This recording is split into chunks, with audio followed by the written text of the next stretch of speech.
Hey guys, welcome back to another video. This is makiaforex, and in this video I'm going to tell you guys a hidden truth about demand and supply trading. You know, people talk about demand and supply. You go on YouTube, you see all kinds of videos, all this about that, all kinds of strategies about demand and supply. There's been so much lies on the internet about supply and demand. So guys, on this video I will share with you guys the truth about supply and demand trading, and I will do it with an example. This is a watch, a very expensive watch. Okay, something like that. Okay, which I got. So this is the watch actually, right? Let's say you go into the store. The price of this watch is auctioned at $1,500. If the price of this watch is $1,500, it's at an auction, just like you go to buy cars, and cars are priced at an auction, right? Let's say people may come in and they'll be like, okay, I want to buy it for 1,400. Another person may come and say, okay, I want to buy it for 1,600. It all depends on who want to buy and who want to sell. That is what we call demand and supply. You guys know when you're trading forex, right, it's just simply the same stuff. Central banks, right? Central banks are, their commodity is their currency. So for the Fed, right, that's the Federal Reserve of America, their commodity in which they sell is the dollar. For the ECB, that's for the Eurozone, right, their commodity is the euro. Even for the BOG, that's the Japanese bank, their commodity is the yen. You need to know about this. Okay, so if they are pricing this thing at $1,500, right, people will come in and they'll buy at that price. They'll buy at that price, but it will come. There'll be a time where people will not be able to buy at that particular price. That means that the currency is overpriced, and when the currency is overpriced, right, the central bank will try to make sure that they put it in a way that people can buy that currency, right? So they will devalue the currency for a while, and the price of the currency will come down. That's why you guys know about stuff like inflation and all this stuff. It's just like going to the shop and you're buying a watch, or going to the shop and you're buying a particular stuff. Okay, let's say a Jordans, you know, Nike and all these other things, but it's in a way that people are able to auction. Let's say that they're able to beat the price, or they're able to, you know, choose the price in which you want to buy it. So as the price of a currency goes down, right, as the price keep going down, right, you will see that the central banks, let's say the Federal Reserves, or the main banks, right, they'll try as much as possible to balance up things. That's why the forex market is always, you know, going up and coming down, going up and coming down, going up and coming down, because these central banks, these main banks that control the currency, that sell this currency to the other banks, right, are trying as much as possible to make sure that everything is equal. They want everything to be at an equilibrium. That is why you have stuff like interest rates, you have GDP, and all this market news. This news, if the currency, right, let's say is undervalued, let's say something like there's too much of inflation in America, right, you will see the central bank, or the federal bank, they will increase the interest rate. They will increase the interest rate because they're trying every single thing to balance up. They want things to be at an equilibrium. That is just their target. They want things to be at an equilibrium. So when a currency is undervalued, let's say that's a oversold, you will see banks coming in to buy at an oversold price. They'll come and buy, let's say, at an undervalued price, and you will see how the price of the currency will keep going up. So that's pretty much what they are doing. That is a simple supply and demand. You guys know very well, retail traders don't move the market. They don't move the market.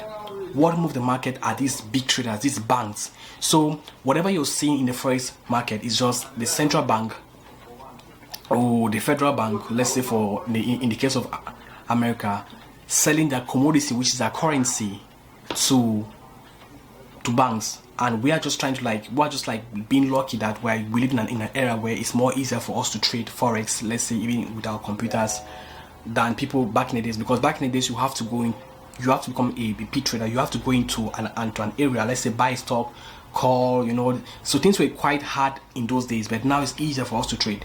But because we don't know how these big banks are trading, how these big people are trading, that's why 95% of retail traders lose money in the forex market. And this is one of the explanation.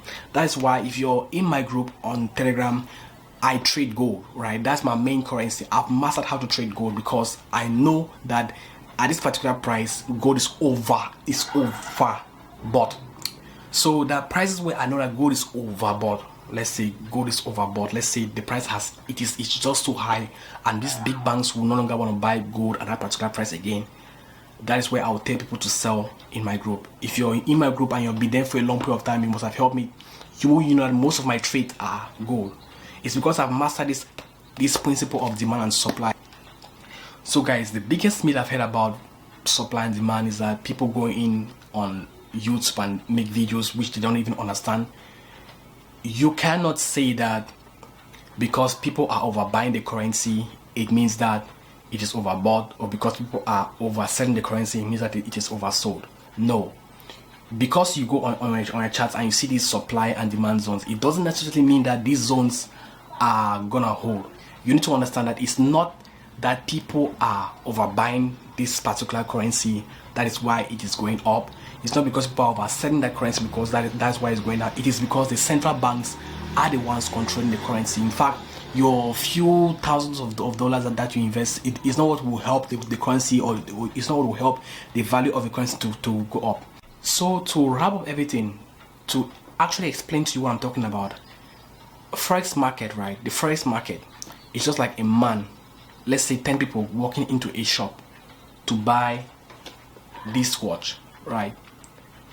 The owner of the shop is what we call the central bank or the Federal Reserve. Those 10 people that walk into the shop to buy this particular watch is what we call the big banks, the big movers of the forex market. Your few dollars that you invest into the market as a retail trader does not move the market in any way. So you can't call yourself a market mover. People that move the market are big banks, big traders, big institutions. So they are the ones that are actually buying that currency, and prices are fluctuating as you're seeing on your chart. Whatever you see on your chart depends on what these people are actually doing, and it depends on what the central bank or the Federal Reserve is actually doing at that particular moment. And every single day they set a standard. They're like, okay, this is the lowest price that we are going to sell this currency, and this is the highest price we are going to sell this currency. And that is why when things don't go well, you will see the Federal Reserve, the spokesman and all these people coming up with different things like interest rate. They want to balance things up. They want things to be at an equilibrium. And that is why the forex market is always like that. You know, charts will always go up and come down, always go up and come down, always go up. It doesn't go up like that forever. No, it goes up and come down and goes up and come down, because they are always trying to make things to be at an equilibrium. So you get to a point where it is oversold and will start falling down because the banks have decided, the big banks, the ECB or the Feds have decided that no, this time we want price to go down, and price will go down no matter what we want to do. So that's pretty much it. So it's not based on your demand and supply strategy, it's based on what the central bank wants, because they are the ones that have that currency, they're the ones that have that particular commodity, or how do you call it, that particular stock, and they decide what they want to do with that currency. They decide the price they want to sell that currency, and they decide the price they are going to sell that currency to. So it fails because you have to understand that it all depends on what the banks, the big banks, are doing, and what the central bank is actually doing to those big banks. We trade from what the banks are trading. So we trade in respect to what the banks are trading. If you know how the big banks are trading, then you will know how to trade supply and demand very well. That's pretty much it for this video. What do you think about it? I'll make another video. I'll make another video to explain to you what I'm talking about on the charts, if you know what I'm saying. With that said, thanks for watching. Bye. Leave your thoughts in the comment section. Leave your suggestion, every single thing you want to know about forex trading. Leave it down in the comment section, and holla at you later. Bye.